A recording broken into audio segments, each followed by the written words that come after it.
Estamos muy emocionados de contar ahora con la presencia del profesor John Mearsheimer, un héroe personal mío. Él es el profesor distinguido de servicio R. Wendell Harrison en el Departamento de Ciencias Políticas de la Universidad de Chicago desde 1982. Muchas gracias por unirse a nosotros, señor. Lo apreciamos mucho. Es un placer. Entonces, profesor, usted es bien conocido en muchos círculos por ser un destacado académico del realismo, pero recientemente diría que ha adquirido una relevancia especial con el colapso del sistema internacional liberal y cómo debemos lidiar con ello, especialmente con los estallidos en Israel y Ucrania. Queríamos comenzar de hecho con el tema de Israel. Leí su libro El lobby de Israel hace muchos años y realmente me abrió los ojos sobre la influencia aquí en Washington. Pero lo que realmente me gustaría saber de usted es cómo la política de Estados Unidos respecto a Israel desde el 7 de octubre ha aislado aún más a Estados Unidos, tanto en términos de las acciones israelíes como de la política israelí. Bueno, creo que no hay duda de que Estados Unidos, en gran parte debido al lobby de Israel, ha estado unido a Israel por la cadera, y después del 7 de octubre, cuando los israelíes decidieron arrasar Gaza, Estados Unidos apoyó plenamente a los israelíes. Muchos generales israelíes han dejado claro que no podrían llevar a cabo esta ofensiva contra los palestinos en Gaza sin el apoyo material, y aquí estamos hablando principalmente de armamento, que Estados Unidos les está proporcionando. Además, les estamos brindando cobertura diplomática, por lo que Estados Unidos es cómplice de lo que Israel está haciendo en Gaza. Y esto no es sorprendente, dado el poder del lobby en Estados Unidos. Quería obtener su reacción a los eventos recientes. Hemos tenido muchos factores bastante significativos que han surgido recientemente.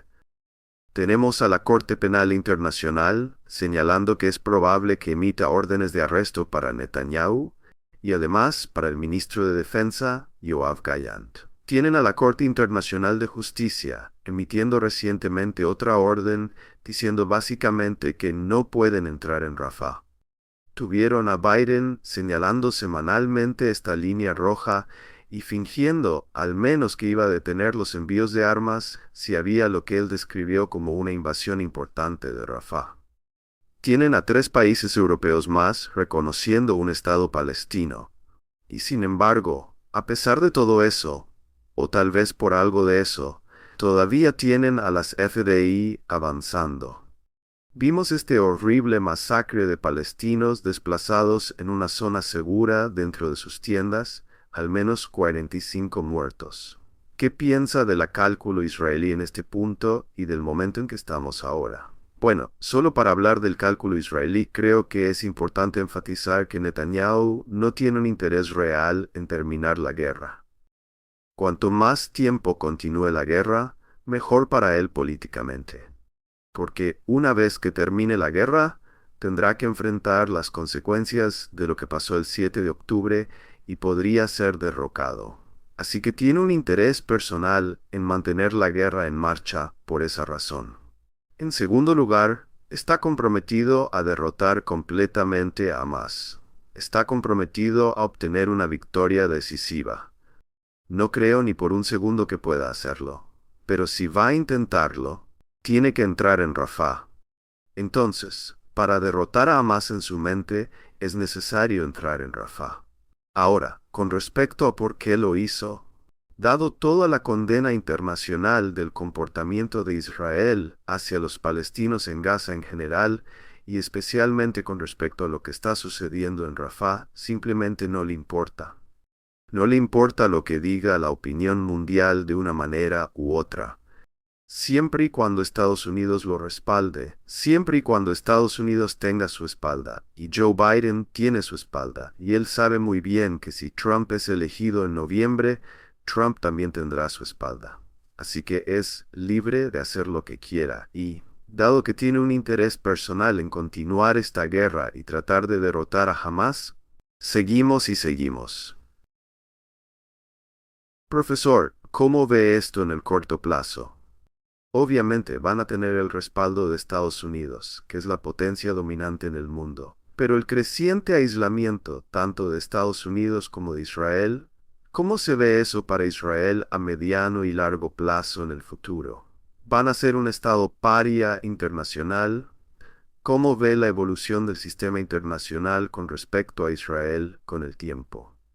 Bueno, creo que es muy importante enfatizar que, independientemente de lo que esté pasando en Gaza, Israel es un estado de apartheid y aquí estamos hablando del Gran Israel, que incluye Cisjordania y Gaza, que son parte del Gran Israel, sin duda.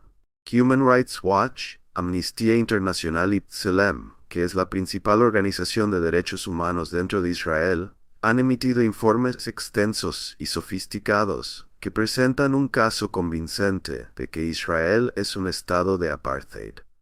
Los israelíes son muy conscientes de lo que le pasó a Sudáfrica. Sudáfrica fue una vez un estado de apartheid, y ya no lo es, porque es muy difícil mantener un estado de apartheid en el mundo moderno. Así que Israel tiene problemas reales avanzando, porque es un estado de apartheid, y por el momento no tiene forma de salir de esa situación. Cuando combinas eso con el hecho de que Israel está cometiendo genocidio en Gaza, y por cierto, si no crees que Israel está cometiendo genocidio en Gaza, al menos tienes que admitir que están involucrados en un asesinato masivo y que están intentando matar de hambre a los palestinos en Gaza. Lo que están haciendo en Gaza es absolutamente horrible. Yo lo llamaría un genocidio. Entonces, lo que tienes aquí es un estado de apartheid que está involucrado en un genocidio.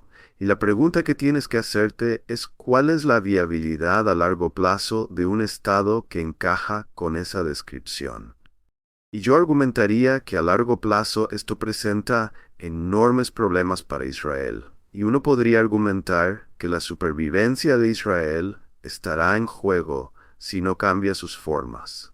Podría hablar un poco sobre cómo llegó a la conclusión de que esto no es solo una matanza masiva, sino que de hecho cumple con la definición de genocidio, y si ve esa determinación como significativa.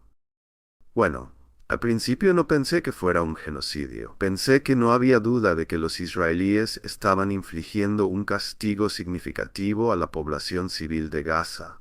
Y estaba claro desde el principio que lo que estaban tratando de hacer era limpiar étnicamente Gaza.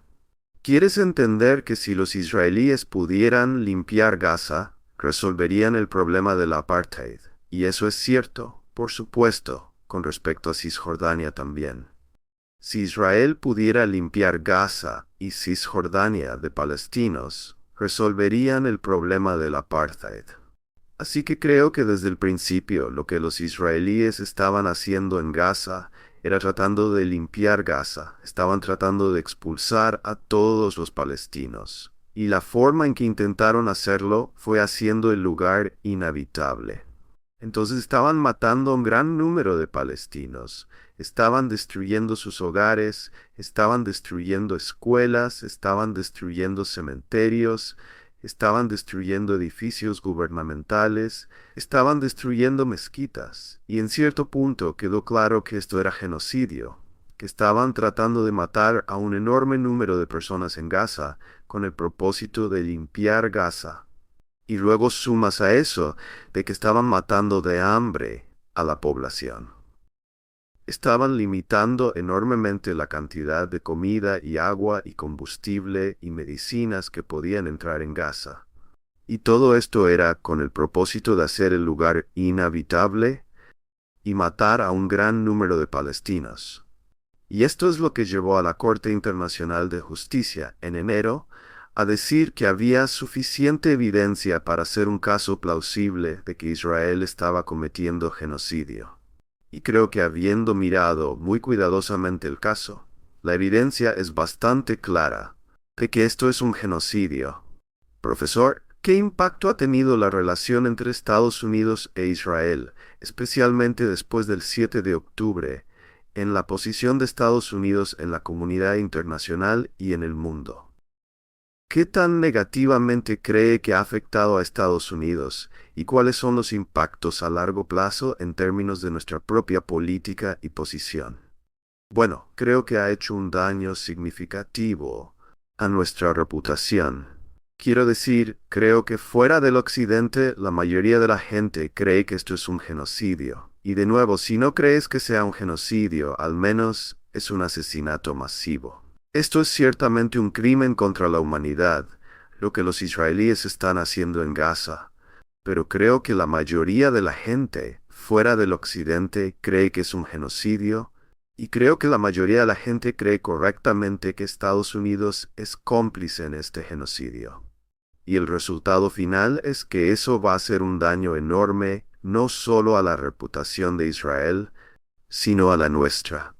Luego, para dar un paso más allá, como ambos saben bien, Estados Unidos privilegia el orden internacional liberal o el orden basado en reglas. Creemos que el derecho internacional, las reglas internacionales realmente importan.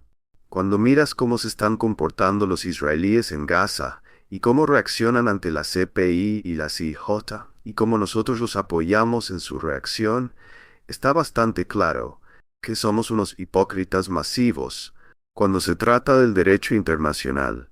Y esto también daña a Estados Unidos. Estados Unidos básicamente creó el orden internacional liberal, tiene un interés personal en hacer que funcione, y lo que estamos haciendo con nuestro apoyo a Israel es que estamos socavando el orden internacional liberal. La gente alrededor del mundo está realmente bastante sorprendida por el grado en que Estados Unidos está dispuesto a excusar el comportamiento israelí cuando está en violación directa del derecho internacional.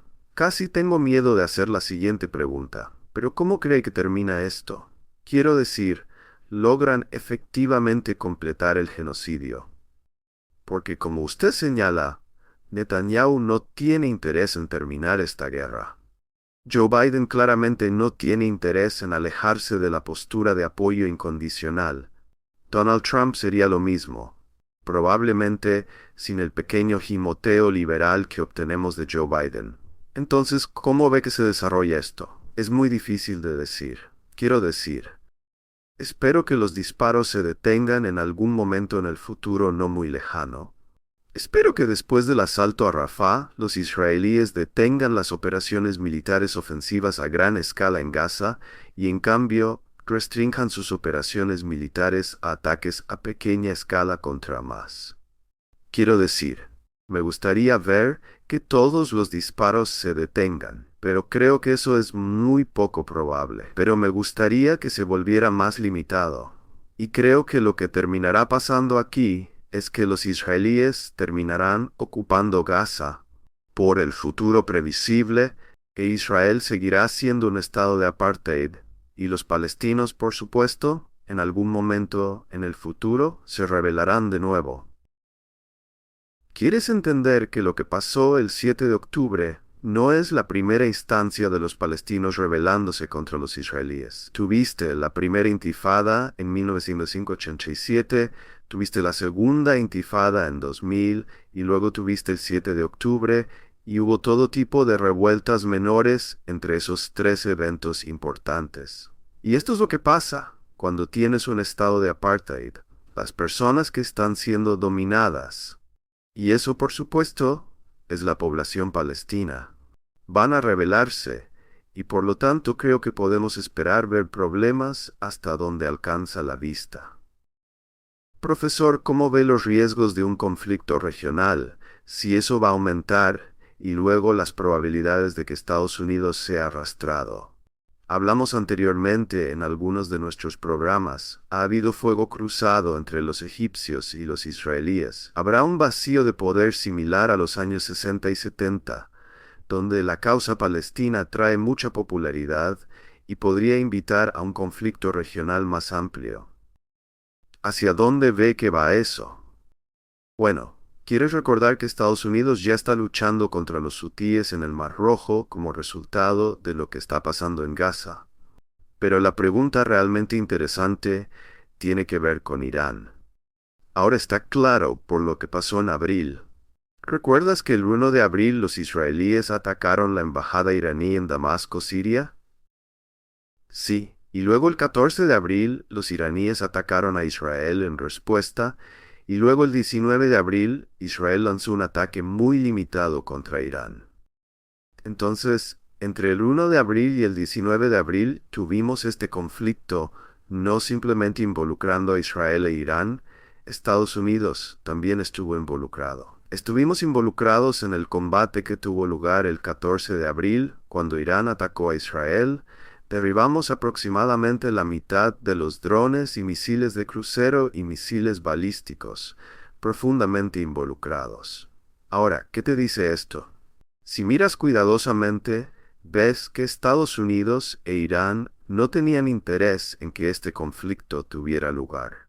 Son los israelíes quienes querían arrastrar a los estadounidenses a una guerra con Irán.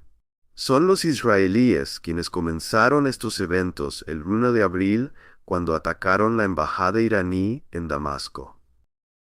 Luego, después del 1 de abril, Estados Unidos y los iraníes hicieron grandes esfuerzos para asegurarse de que el conflicto no escalara hasta el punto de que tuvieras una guerra entre Estados Unidos e Irán. No queremos un conflicto más amplio en la región. No estamos felices con el hecho de que estamos luchando contra los hutíes. Ciertamente no queremos una guerra con Irán y tampoco queremos una guerra con Hezbollah. Y en ese caso, hemos estado ejerciendo una presión significativa sobre los israelíes para que no entren en una pelea de gran envergadura con Hezbollah en su frontera norte, porque de nuevo tenemos miedo de que nos veamos involucrados. Así que creo que es muy importante entender que hay potencial para una escalada en la región más allá de lo que está sucediendo en el conflicto entre Israel y Palestina, pero que Estados Unidos no tiene interés en verse arrastrado a otra guerra eterna. Y por lo tanto creo que es poco probable que terminemos luchando contra Irán en el futuro previsible. ¿Ve alguna consideración política doméstica israelí y presiones que podrían llevar a algún tipo de acuerdo de alto el fuego en el corto plazo? Tuviste tanto a Benny Gantz como a Gallant saliendo. Gantz específicamente emitiendo esta serie de ultimátums. Parece que está preparando su salida del gabinete de guerra el 8 de junio.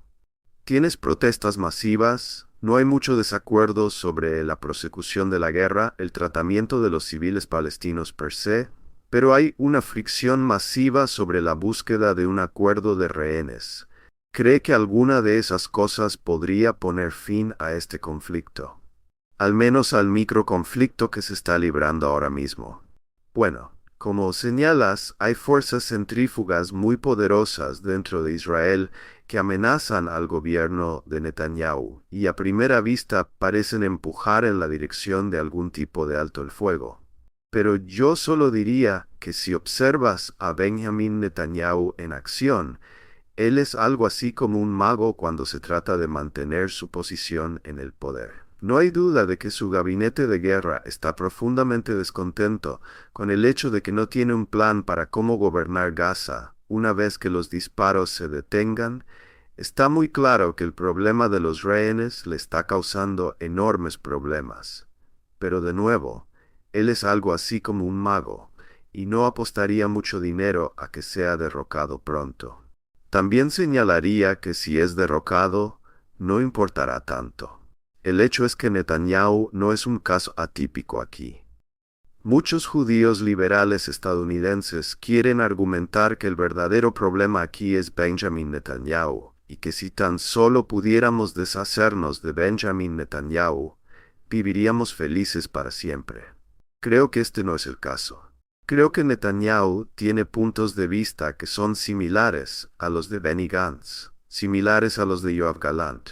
Quiero decir, él no es un caso atípico, y de hecho, si miras a todo su gabinete, tiene a varias personas que están muy a la derecha de él, parece un centrista en el contexto de su propio gabinete. El hecho es que Israel es un estado notablemente hawkish.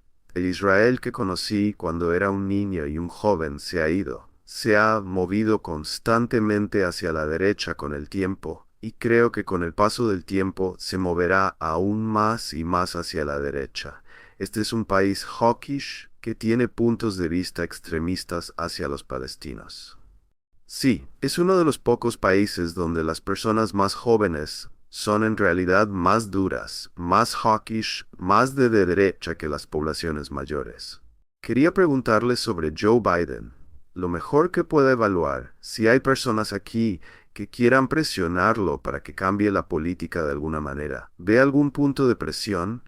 ¿Es su evaluación que está impulsado principalmente por su propia ideología? Claramente tiene este gran apego sentimental por ese Israel de antaño. ¿Se trata del poder del lobby de Israel? Vimos un correo electrónico de un donante principal de Biden que estaba indignado porque ni siquiera consideraría cortar las armas nunca. ¿O es un cálculo político donde piensa que hay más que ganar siendo muy pro-Israel que lo que se ganaría teniendo una postura más simpatizante hacia los palestinos y reflejando lo que la abrumadora mayoría de la base demócrata quiere ver? ¿Cómo evalúa esas cosas? ¿Cuál sería su evaluación de los puntos de presión potenciales sobre el propio Joe Biden? Creo que no hay duda de que Biden está profundamente comprometido con Israel. Él es un sionista declarado y se describe a sí mismo como un sionista declarado.